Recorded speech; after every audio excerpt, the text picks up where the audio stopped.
What's up, everybody? Welcome to the first official episode of the Footy Review.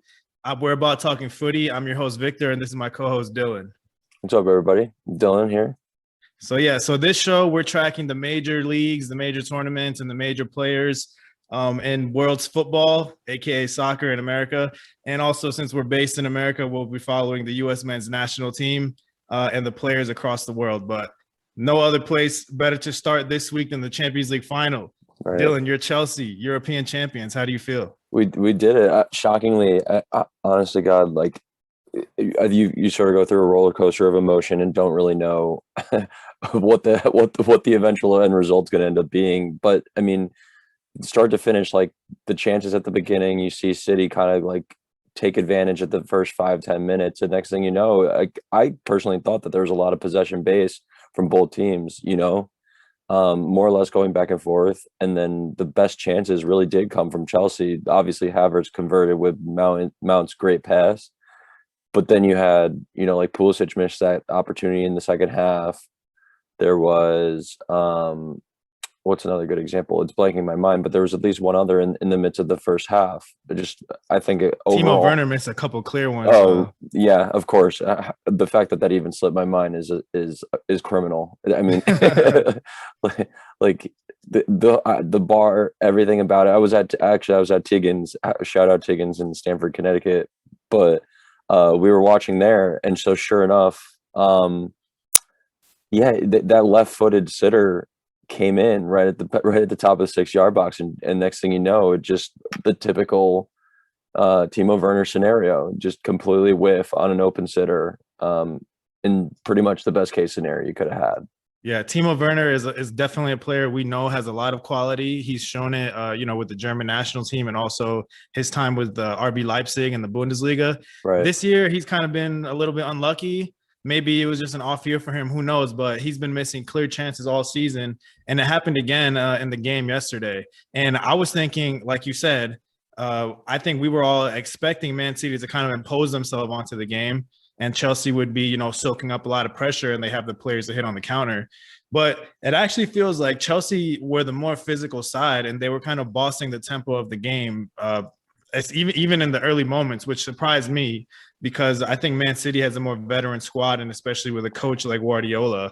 But so Werner misses a couple of those clear chances within the first 15, 20 minutes, and I'm thinking, man, that was Chelsea's chance to go in front, and they're going to get punished for it later. But Man City was never really able. It feels like most of the danger moments came from Chelsea, even though Man City was able to carve out a couple of good chances for themselves as well. Right, no doubt. And I think the other target points in the game end up being the personnel choices from Pep. And then also Kevin De Bruyne's injury. Like that can kind of, regardless of which way you sit on that, it can kind of be people thinking that it was a natural red card for Rudiger's foul play, which I really didn't. I thought it was just kind of like a freak scenario where, both heads down trying to achieve something, Rudiger winning the ball and clearing his lines in that particular situation. Right. And Kevin De Bruyne looking to just go pretty much through the challenge, get the ball, get in possession, and get on the counter. And it just, a freak situation where his whole, orbital area hit Rudiger's shoulder. I didn't think it was necessarily on purpose, but then again, I mean, maybe I need my own personal VAR to go check that again, because I don't know. But then, like with me, I was like, I really couldn't figure out why Rodri didn't play. I think he's been like an amazing sort of staple in behind their more important center midfielders, I guess, is what people would kind of refer to people like Gundogan and De Bruyne like. Right. But it was just shocking to me. I don't understand why. I get it. Like, it didn't work in the FA Cup semifinal, nor did it work in the league when they were about to clinch the Premier League title. But because Chelsea ended up winning those games as well. But it was much closer. Like the one that we watched together when they won 2-1, Rodri had played the whole game. Mm-hmm. So I thought those two were really key points. Also, I think if I was going to put a third point, it would be Conte's ability is second to none. I mean, they need to like rename the position to the Conte position. It's kind of remarkable. I agree with both points you just made. I want to start on the Man City side. Guardiola he's kind of known, he has a tendency in the big games, especially Champions League, to make these little modifications to the game. He instead of imposing his will onto other teams, sometimes he tries to tweak things and overthinks it. So, like, for exact like what you said, I was shocked that neither Rodri or Fernandinho did not make the starting 11, because then you play with the midfield. What was it? Foden, Gundogan, and De Bruyne was the middle three. Right. None of those are really like physically imposing players in the middle. And if you force one of them to sit back, which I think Gundogan was playing kind of the deeper role, you take away his ability to be in and around the box where he's been so effective this year. So I was surprised. And then you mentioned Conte. He is the workhorse in the middle of the field. Conte does the work of 2 or 3 midfielders at the same time. And by not having Fernandinho or Rodri in there to kind of impose a little bit of physicality on Conte was pretty much running the whole midfield and allowing the other 2 center midfielders, Jorginho, and who was the other one? I forget. It would be Mason Mount and Werner ahead of him. Right. He was letting them pretty much, be free, because Conte just covers so much ground like that. Right. Yeah, actually, and that's the thing. Because if Conte, say, Conte is in the midst of an injury woe, or is just for some reason not selected, which would pretty much never happen if he's healthy. Unless, I guess that's not so true, because prior to Tuchel coming in, there were a lot of times where Conte was not getting selected as a part of the starting team when Lampard was trying to figure out where Conte was going to be playing in his system. And even in the season before, I mean, that's a whole nother conversation, because obviously that whole scenario didn't particularly work out the way it was supposed to. But the point is I don't think Jorginho ends up being the player that he is and has the freedom and, the license to go and pass and move and create in the way that he kind of is able to. I don't know. Because if it's him and Kovacic, Kovacic is not at 100% right now. And that's also a whole nother side story. He has 4 Champions Leagues. Kovacic from the bench mostly. Right. Exactly. He's only played 38 minutes in 4 Champions League finals, and he has 4 of them. But maybe he's our version of Benjamin Mendy. Yeah. But anyways, the thing is like if it's Kovacic and Jorginho in there in that hole by themselves, the space that needs to be covered and the ground and making up of any potential lack of possession is just not going to be taken back as soon as it possibly can. And I think people even underrate Conte's ability to go forward. Like, he does find some of those cutting passes and breaks in between the lines on like very good occasions. So yeah, I just, Jorginho isn't the player that he is without Conte doing all the extra work next to him. And I think you could even argue the same for Kovacic, although that Kovacic is probably a bit more versatile than Jorginho. Yeah, Jorginho is kind of a more static, creative, very technical player. So he does get exposed a lot when he's forced to defend or, try and cut off the other team breaking on them. Conte pretty much cleans all that up for him and allows him to focus on his side of the game. So I agree with everything you just said. Now, also from a Man City perspective now, we know that the whole reason Pep was in there was to win the Champions League. Right. This is the first time in the club's history that Man City has reached the Champions League final. So they won pretty much everything else except for the FA Cup. So now, knowing that they've lost the final, is this season a success, a failure, or somewhere in between for Man City and Guardiola? Yeah, no, that's a really valid question, because if they won the treble, then I guess it kind of like, any time that they end up winning the Champions League, I think it ends up being a success just because of their aspirations and their personal goals, the direction that the club's trying to go, the amount of since Guardiola's come in, I think it's like $200,000 or it's 500,000 to 2 million short of $1 billion spent since his arrival. I mean, that's nothing short of remarkable. I don't know how something like that doesn't end up achieving greatness. I mean, not that they haven't. They've broken all sorts of other records, but the pride and glory is the Champions League final and the trophy.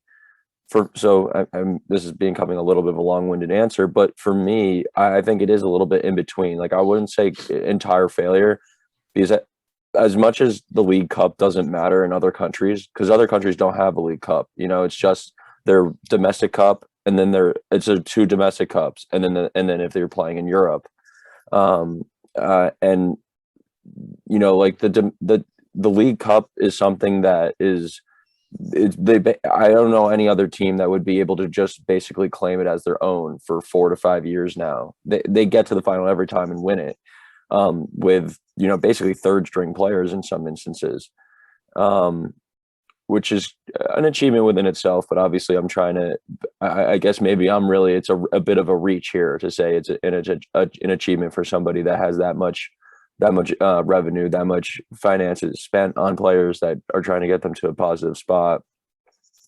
Getting back into the Premier League, though, is it's at least getting them back on track, I think, into the direction that they want to go, because they are basically like a treble or bust type of a system of a team, and that's kind of crazy to think that you could put such a title on a team, because at this point they're expected to win the League Cup, give or take on the FA Cup, win the Premier League, and win the Champions League. And that's what people basically expect every year, unless other teams are finally starting to compete. And obviously with Liverpool not entirely healthy the whole season, Manchester United not having the assets that maybe would be necessary to get them above the next step.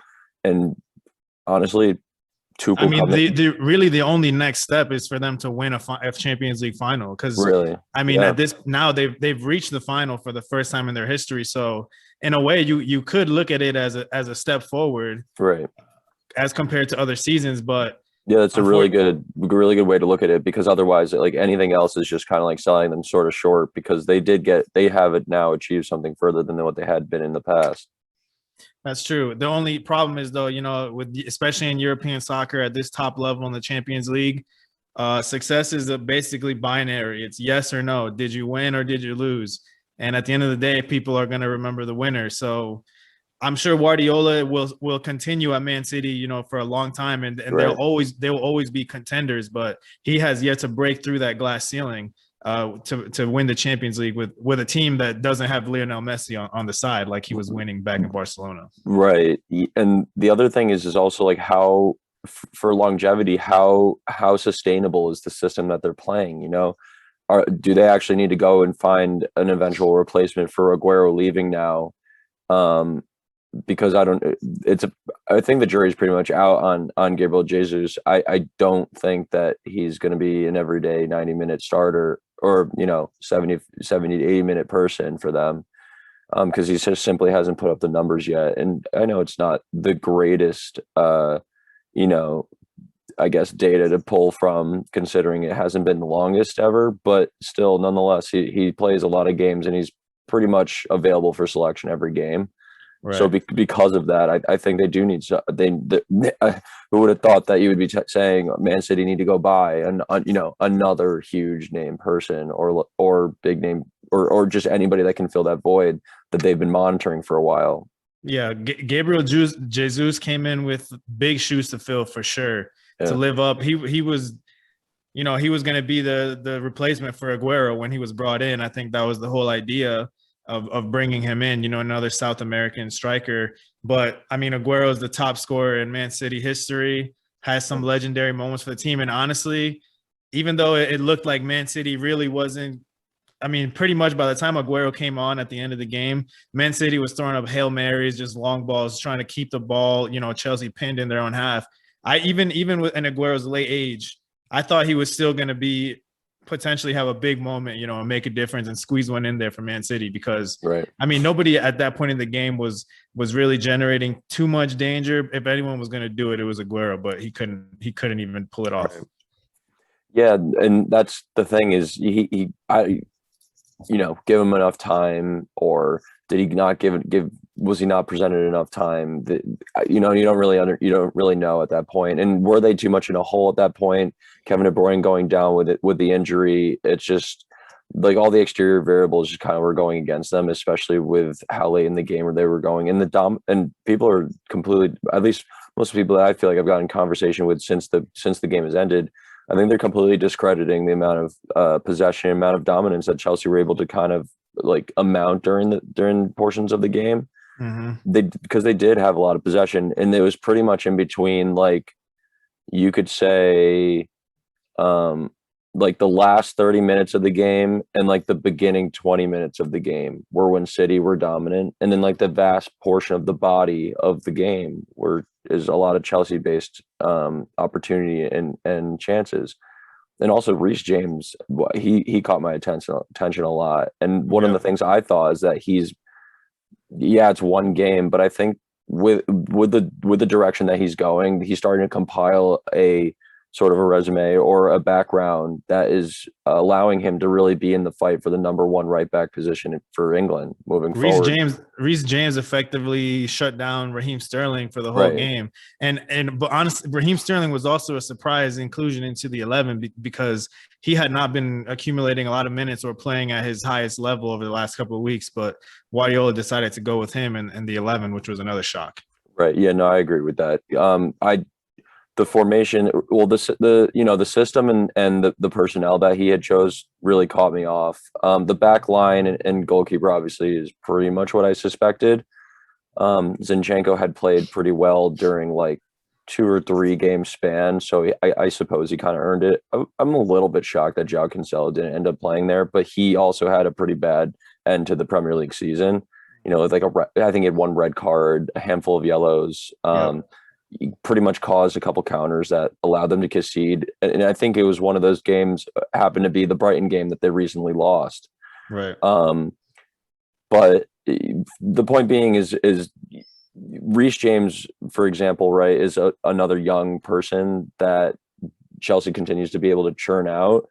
And so you kind of look at some of the after the fact pictures with, you know, the likes of Tammy Abraham, who happens to not really play that much at all and didn't play much this season. But the point is, you know, like Billy Gilmore, Tammy Abraham, Reece James, Mason Mount, who's the catalyst of pretty much the team. And I would say probably the second person on the England team sheet after Harry Kane.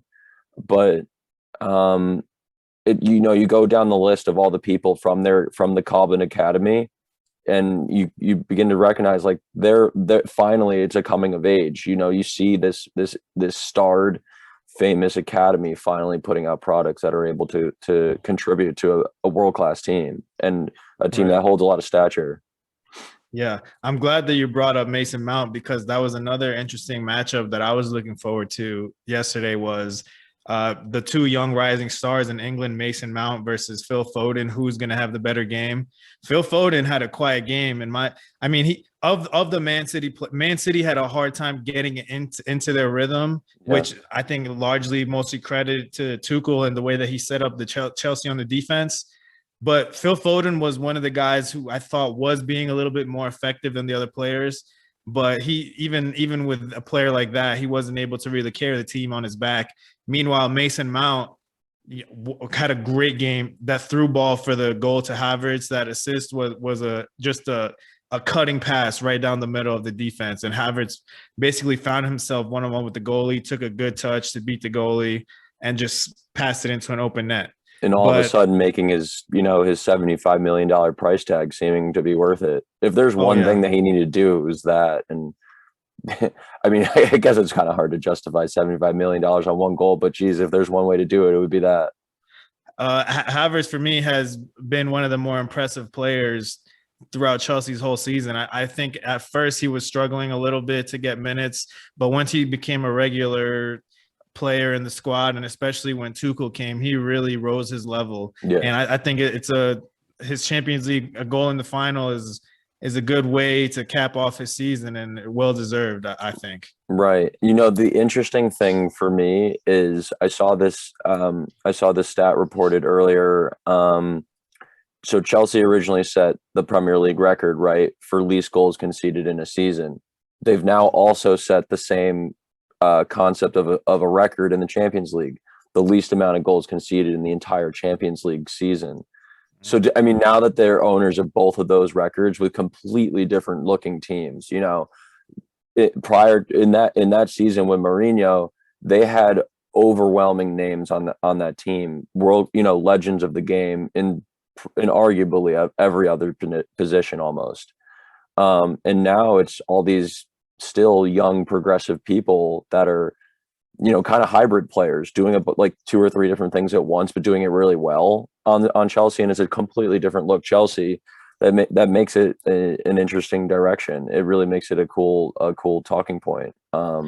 Yeah, that's a good point. Now that you mention it, for Chelsea, clean sheet in the final. Right. 1 goal conceded over 2 legs with Madrid. 1 goal conceded over 2 legs with Porto, I believe. And I think pretty much the same thing with Atleti in the round of 16. Yeah, very similar. So clearly that defense has been shored up. Players like Rudiger have rise to the occasion. Thiago Silva has been a leader in the team.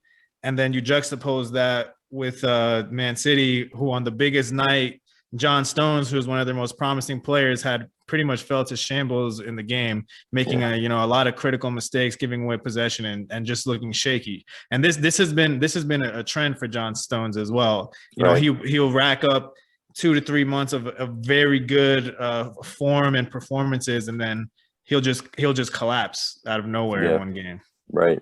And you see it with England, you see it with City. I guess he didn't really have the spotlight on him at Everton, but the same concept goes back and forth with the 2 teams that he's very actively playing for. And it's tough to say. I think it's really I would not say he's the best center back for England.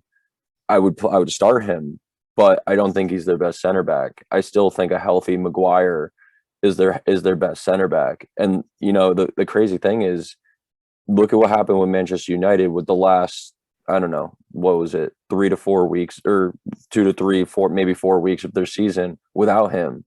And it was Eric Bailly and Lindelof playing. And so what ended up happening going into the Europa League final, they just didn't have that same kind of leadership, the same kind of structure that Maguire allows and brings to pretty much every single game that he plays. Yeah, it's true. So to wrap up the Champions League discussion, I want to bring up the coaching matchup. Guardiola and Tuchel have known each other even from back in their days in the Bundesliga, but now Tuchel 3 in a row basically over Guardiola over the last couple of months. So has Tuchel figured out Guardiola, and with the players that he has at Chelsea, does he just know how to take care of them? You would certainly say so. At this point, it's tough to say otherwise. He did it 3 different ways, right? So first being with a holding midfielder with Rodri, beat them, FA Cup semifinal. Then he played both of them. Sorry, it was vice versa. Both Fernandinho and Rodri in the FA Cup semifinal, beat them. Played with 1 holding midfielder, Rodri, beat them in the league 2-1. Then yesterday, beat them 1-0 with no holding midfielder in a fairly different system than just the false nine that they had been doing, and beat them again. It's like he preps and prepares for pretty much every single circumstance. He's a true philosopher of the game. I mean, if you told me Lampard was on his way out and Tuchel was on his way in, I'd be like, yeah, awesome. Like, I think that's a good signing. Like that'll really, really end up helping us out. And I think it'll bring some structure, some creativity back to the club. If you told me I was going to go to the Champions League final, the FA Cup final, and make top 4 and be one of the more successful clubs in pretty much in the past couple of years, I don't know. Like, I don't know. I don't even know if I would be able to be like, you're kidding. Like, it sounds so far-fetched to me. Still to this day, it's kind of like, it's shocking, really, is what it comes down to. It's not only have we achieved these great things, finding finals, winning the most important final, but we've now found a manager for the long period, which is something that Chelsea is not really accustomed to. Yeah, I think the players at Chelsea respect Tuchel, and they will fight for him next season, the season after, pretty much as long as he wants to stay there. But just bringing it back to the coaching matchup really quick. Yeah, I think Tuchel, with his tactics, the formation that he plays with the back 3, loads up the middle of the park, and then you have the 2 fullbacks and the player up top stretching the field. So by loading up the middle, he was able to interrupt Guardiola's free flowing passing game, and then constantly a threat to stretch the field and break out on the counterattack.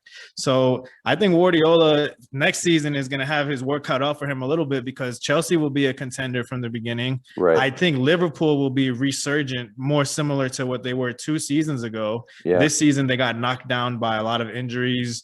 COVID issues, right? Bad, really, really tough periods in the throughout the season. But I think Guardiola is going to have a much more difficult season next season, and the expectations will be only higher than they even were going into this season. Yeah, actually, that's a really good point. I completely agree with rebolstering those teams, the massive leaders coming back for Liverpool, for Henderson, Van Dijk, maybe Joe Gomez if he's ready. I don't really know where all those injuries stand. I do know that all three are starting to train. So I mean, in months worth of time, and Henderson just got called up to England, so obviously things are going right. And then you have to consider with Chelsea and United, neither of those teams are staying stagnant. Borussia Dortmund just dropped their asking price to 80 million for Sancho, and that's been a United target for years now. Then you also have to consider that they're going to want another holding midfielder and a striker, and maybe even a center back. So God knows what ends up happening with those links at Manchester United. It's always been notorious that they're linked to all the best players in the world, and they always fall out and never come through for United. But you can never write it off, Right. They're going to try and bolster their team one way or another and step up. And then Chelsea's going to try and get an elite striker. Right. And there's no hiding that. So I don't even want to know what ends up happening if Chelsea end up getting someone like Lukaku back at the club, or getting Erling Haaland. They're going to be pretty much as good as City, if not better, at that point. Yeah, Haaland definitely has a lot of suitors. I know even in Spain, a lot of the big teams like Barca are looking at Haaland. We'll have to see what happens. But I'm glad that you brought up Manchester United, because there was another European final midweek, the Europa League final. Manchester United falling to Villarreal, and after a crazy double overtime and penalty shootout. Right.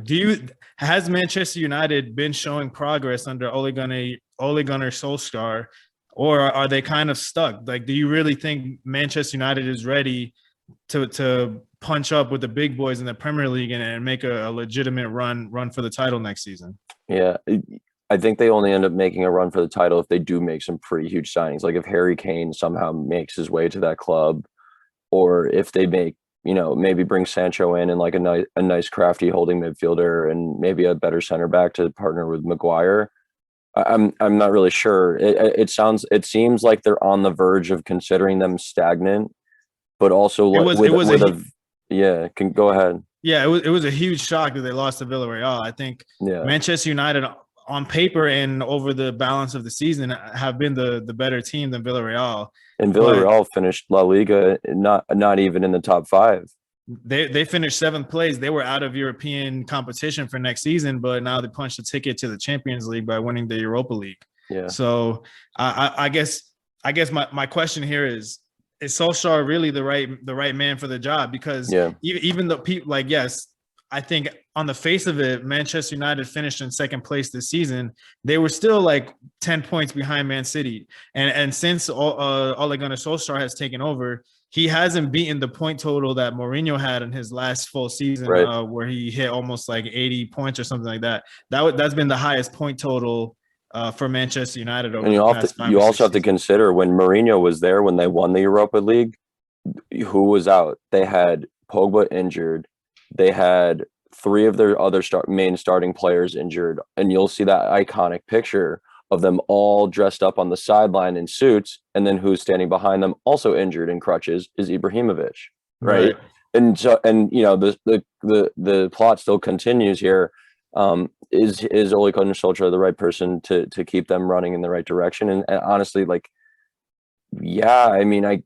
I suppose if they can get some really high caliber players, but he can't do it without like super high caliber players at the need positions, whereas I don't want to say Mourinho can, maybe in years past, but a creative, more progressive manager would probably be able to do it without the amount of investment needed to get them to that level. You know what I mean? And instead of the progression being like this, it would end up being a little bit more dramatic as opposed to, slowly but steady.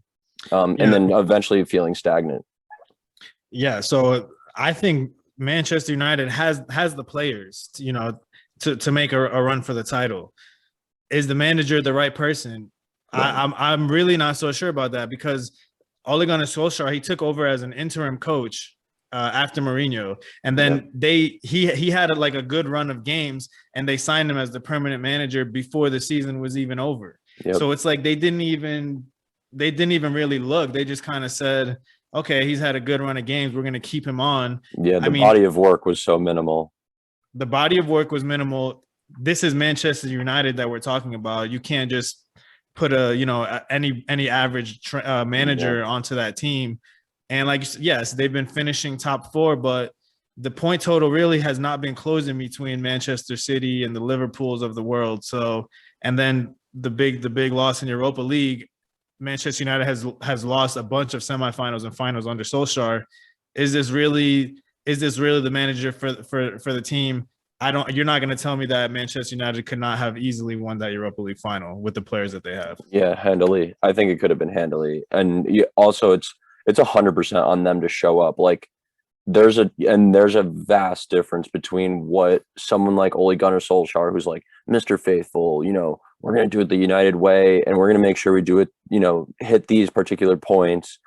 If like Tuchel's running that locker room and prepping for the weeks ahead, leading up to that game, and then getting them involved and using his certain types of psyche and just his types of preparation, you just see how he gets all the players engaged on Chelsea, right? Or the way Guardiola gets everyone engaged with City, minus yesterday.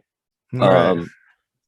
The second, and it's pretty much second to none. It's just something about them brings like this aura and this culture and brings this thing without them, instead of this like olden hardened kind of like archaic way, if you will, if that makes sense.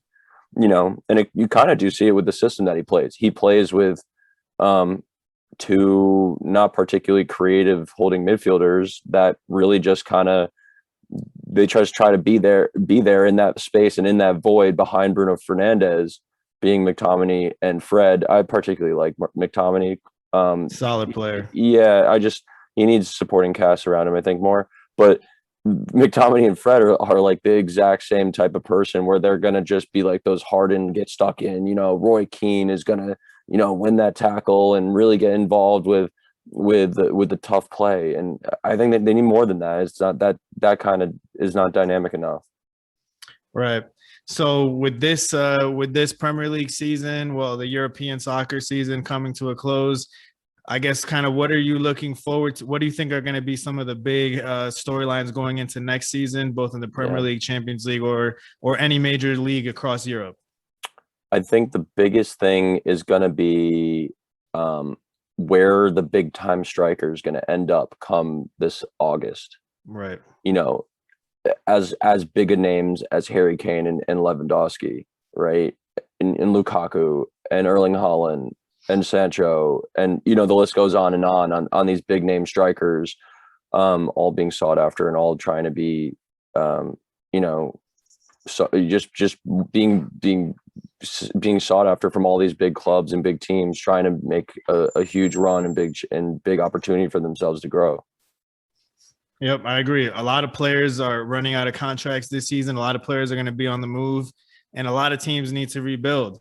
And like you said, if who's gonna put up the money to sign some of these big players, those are the teams that are serious about winning in the future. Like, for example, in Real Madrid, there's a high speculation. Are we going to go for Mbappe? That's going to be an extremely expensive signing if we get him.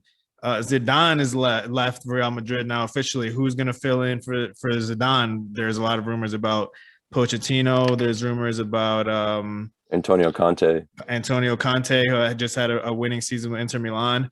From experience, I would take Conte in a heartbeat. He does have a track record of winning domestic leagues. So I think Conte will definitely be, give Real Madrid a serious chance to win La Liga. But even like Barcelona has to make some signings, and they're another team with a lot of the big European teams have financial difficulties with COVID, because ironically they are making less money now and they have bigger wages to pay. So they kind of feel it more than the smaller clubs.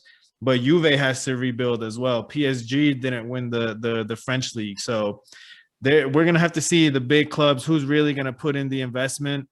and who's going to be, who's serious about rebuilding, and I mean, who's going to be the next era, so to speak, in European soccer. And to piggyback that, you already see what Barcelona is doing, right? They're bringing in five free signings of each person being 30 years or older.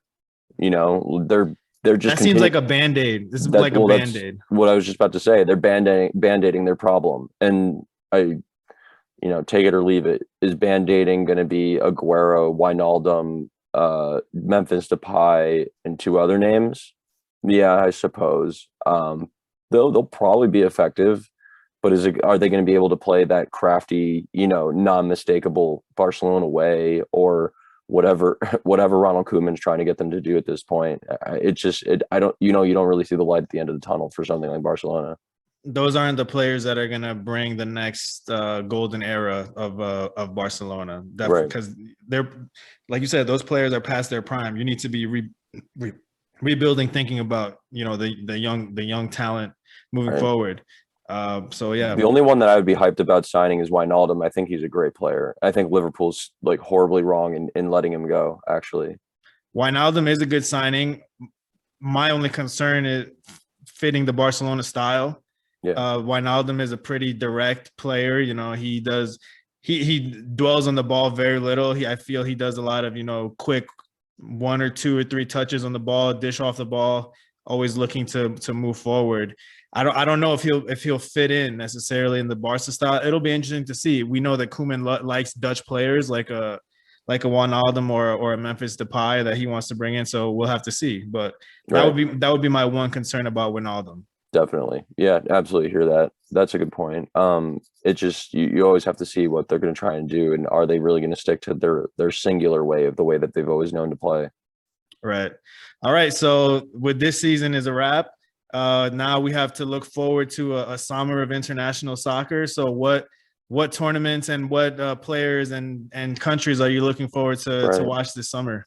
I watched the United States friendly today against Switzerland. Yeah. Which was all right. I mean, yeah, they were missing a lot of pieces. Tyler Adams is hurt. Pulisic is obviously away with Chelsea still.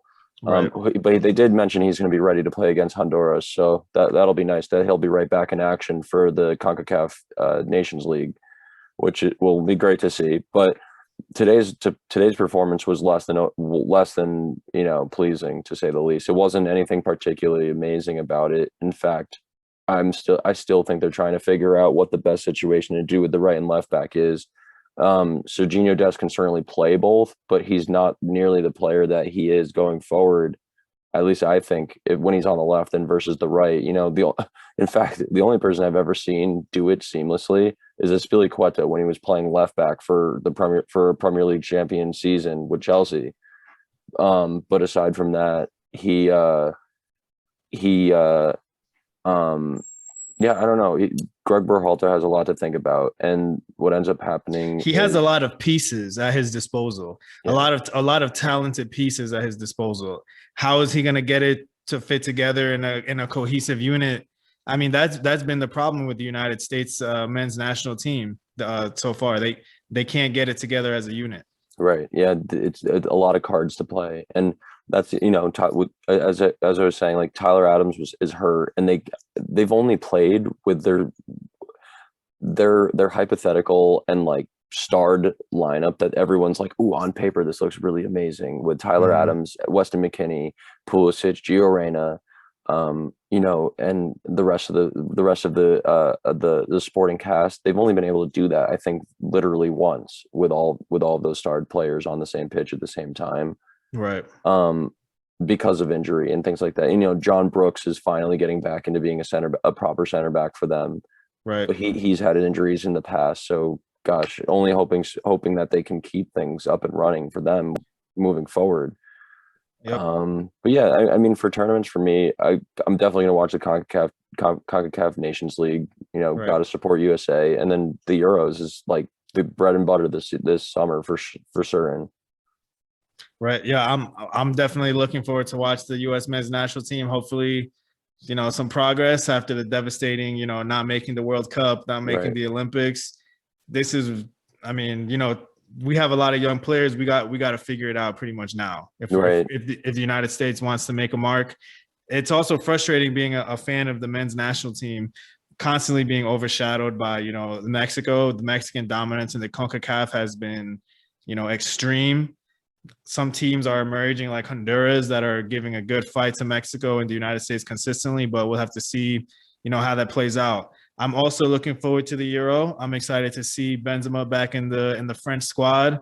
I'm also excited to see Cristiano. Can he have one last hurrah with Portugal? And I think he can. He's that type of guy. You know, he'll be fighting to the end. And another team I want to see is Germany. I want to know if Germany can recover, you know, some of the dominance that they've had recently. Recently they've been slipping, but since they, like, when they won the World Cup, they were one of the top teams, undisputed. So I want to see if they can recover some of that. And also, last big tournament of the summer is also the Copa America in South America. There's a lot of controversy with that right now. Will Colombia? It was supposed to be hosted by both Colombia and Argentina, but with a lot of, you know, protests and political turmoil in Colombia, they're considering it unsafe to even host games there. So we'll try and keep you guys up to date, you know, any changes that are happening with the Copa America, but that's another one. I love watching South American soccer. There's nothing like it. The level of passion is just, you know, to the umpteenth level. And the other thing is people completely disregard the level of talent in those national programs. And the other, there's a lot of aging talent on those teams, and whoever gets called up is always, at this point, pretty much a crapshoot. You don't really know who's going to end up showing up top for Uruguay at this point. You would assume it's Suarez and Cavani, but Jesus, like, you really don't even know. And the same thing kind of goes for Argentina. Dybala's been left out of the team. You know, Icardi's not even been part of the system, and they have so much attacking threat that you don't really know what direction they really end up trying to go, especially with their constant historical problems with managers. And also with Argentina, Messi's getting up there. He hasn't won a major trophy with Argentina yet, which has been one of, you know, like, when people want to say Cristiano or Messi, who's better, that's the major argument against Messi, is that he has never been able to bring home a trophy to Argentina. There's a lot of people that will say, well, you know, the World Cup where Germany won, Argentina could have won, but hey, this is Messi's time is running out with Argentina to win a World Cup. So I'm hoping that he goes in fired up and we see some of the best Messi. Right. You know, some of the best Messi that we'll be able to see for the dwindling portion of his career. Yep, dwindling, but, you know, still going strong. Still strong, well. Yeah. I guess dwindling's a bit harsh. Dwindling, but still scoring 30+ goals every season. So he's a freak of nature. The thing is just like, it's going to be so cool because you also have the Gold Cup, but that's going to be a predominantly younger squad for the United States. Right. How other teams are going to field, you know, what I'm interested in is there's two CONCACAF tournaments going on. You know, you got the Nations League and the Gold Cup. How other countries are going to field a team is beyond me, because we can kind of distribute some of our talent amongst the two squads. Some of the other countries have also, like in the CONCACAF, the early World Cup qualifying rounds are playing as well. Like, for example, El Salvador has a couple of upcoming World Cup qualifying matches, sort of teams like Nicaragua. So some of the smaller, lesser known teams that will also probably be in the Gold Cup. So they're going to have to balance their squads over a series of different games for different competitions. It's going to be tough, but you know, you can't complain when you have this much soccer to watch. You really can't. It's going to be exactly what we're looking for, and it's going to run us all the way through. You know, think about it. It's going to go all summer. Then the domestic leagues come in. All the domestic leagues come back in August. Then run us to May 2022. Then we do the World Cup next summer. Then we do the domestic leagues again. We're in 2023, basically having constant soccer. It's remarkable. Yep. Exactly. We're looking forward for it. We can't wait for the summer full of soccer. Thank you, everybody, for watching. This has been the first official episode of the Footy Review. So we'll keep you guys up to date on all the international tournaments going on this summer, the big players, the big leagues. You know we got you. So thanks for watching. Share, subscribe, and let us know what you think about this first episode. Pleasure to have y'all. Yep. See you next time.